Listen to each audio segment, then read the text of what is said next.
আমি সেই নির্বোধ যে দেশের বাইরে পড়াশোনা করে দেশের বাইরে থাকার সুযোগ থাকা সত্ত্বেও দেশে এসে মনে করেছি যে মানুষের ভাগ্য পরিবর্তন করতে পারবে। আমি সেই নির্বোধ যে আস্থা রেখেছিলাম বাংলাদেশের বিচার ব্যবস্থার উপর। আমি সেই নির্বোধ যে বিশ্বাস করতাম আমাদের এই সংবিধান আমাদের অধিকার দেওয়ার জন্য যথেষ্ট। যদি আল্লাহ বের করেন তাহলে আর কোনোদিন পিছন ফিরে তাকাবো না। স্ত্রীর সন্তান মাকে নিয়ে চলে যাবো এই দেশ থেকে।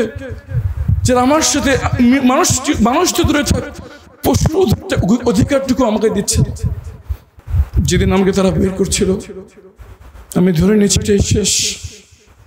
আমার কাছে খুশি লাগছিল এই যন্ত্রণা শেষ হবে, আর থাকতে হবে না এই অন্ধকার ঘরে, আর থাকতে না হবে না এই জীবন্ত কবরের ভিতরে। শেষ আমি চলে যাবো সৃষ্টিকর্তার কাছে।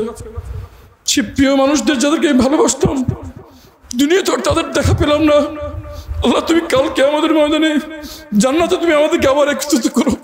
আমি যখন সুমন ভাইয়ের আর্তনাদ শুনেছি, বাবা তুমি আবার সুমনকে দেখছো, তখন বলি না, আসুক যত বিপদ, আসুক যত হুমকি, যাবো এই দেশ থেকে। এই দেশের মানুষের অধিকার আদায় করে থাকবো এই দেশে ইনশাআল্লাহ। যে কদিন জীবিত আছি এই মানুষের অধিকার আদায়ের সঙ্গে নিয়োজিত থাকবো ইনশাআল্লাহ। যখন আমি নিজেকে আবিষ্কার করলাম একটি অন্ধকার ঘরে, চোখ বাঁধা অবস্থায়, হাত করা পড়া অবস্থায়, তখন আমি নিজেই মিথ্যা বলছিলাম। আমি নিজেকে বলছিলাম যে হতে পারে না আমার সাথে এই কাজ করা হচ্ছে, হতে পারে না আমার দেশের সরকার তার দেশের একজন নাগরিকের সাথে এই কাজ করছে। আমি বলছিলাম হতে পারে না আমার দেশের দেশপ্রেমিক সেনা সদস্যরা যাদেরকে তারা রক্ষা করার জন্য শপথ করেছে তাদের সাথে এই কাজ করছে।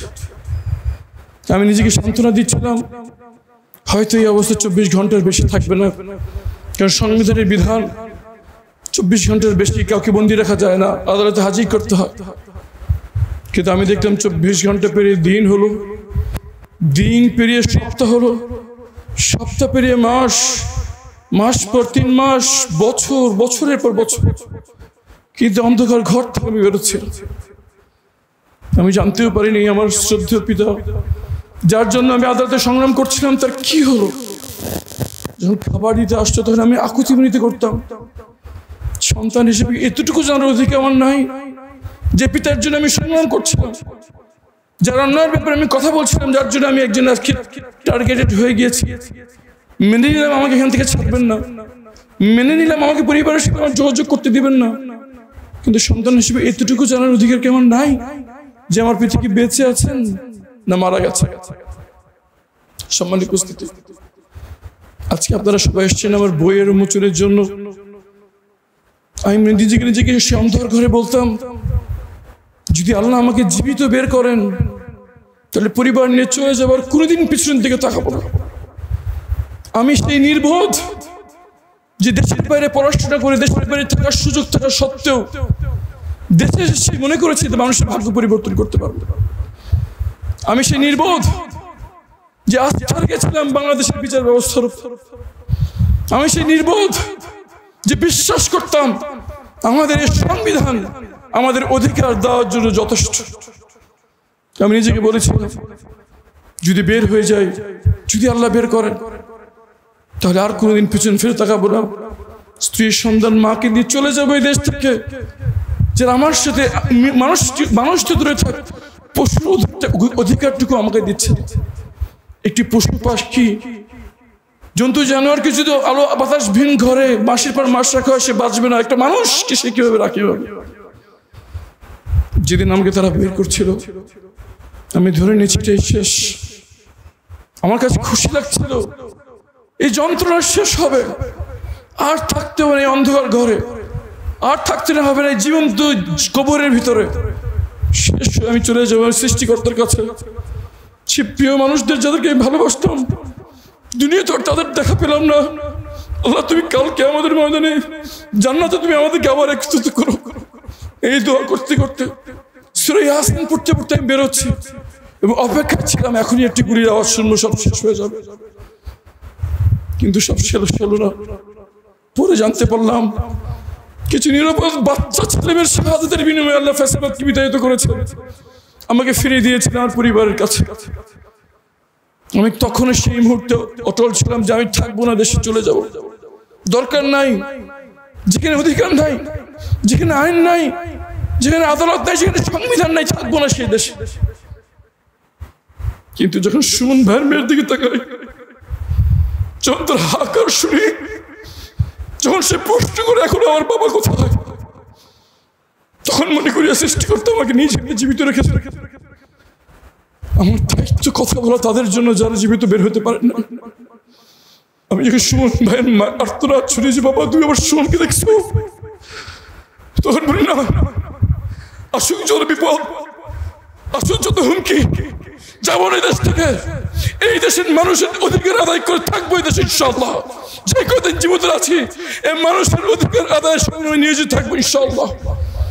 এই দেশের মানুষ রক্ত দিয়ে আমাদেরকে দ্বিতীয় জীবন দিয়েছে।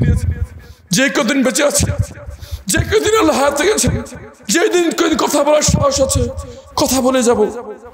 আমার সঙ্গে উপদেষ্টা আমার বোন সঞ্জিদা, তাদের সংস্থা মায়ের ডাক যখন আমি ছিলাম না, তখন আমার পরিবার জানতো না কি করবে।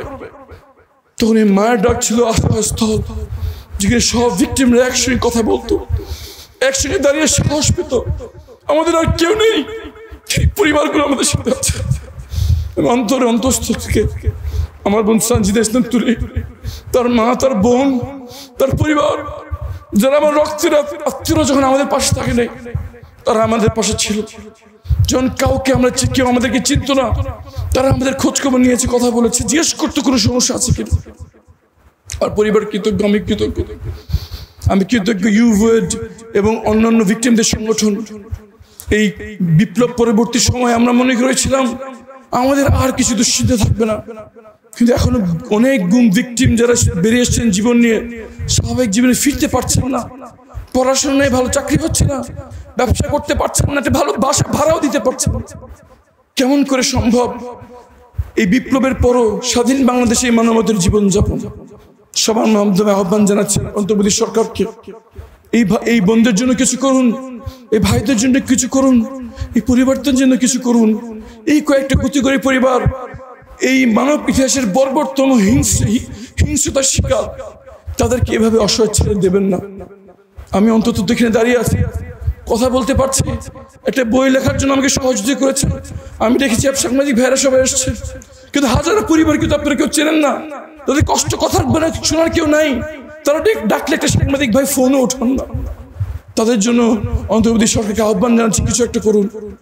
আর যদি সরকার কিছু না করে, বাংলাদেশের যারা গুণগ্রহী আছেন, মানব সেবক আছেন দেশের বাইরে, এসব পরিবারকে ভুলে যাবেন না।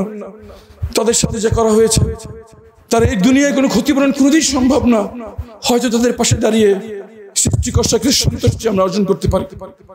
আজকে শুধু এই কথা বলে শেষ করছি, আমাদের হতাশ হলে চলবে না, আমাদের আস্থা রাখতে হবে।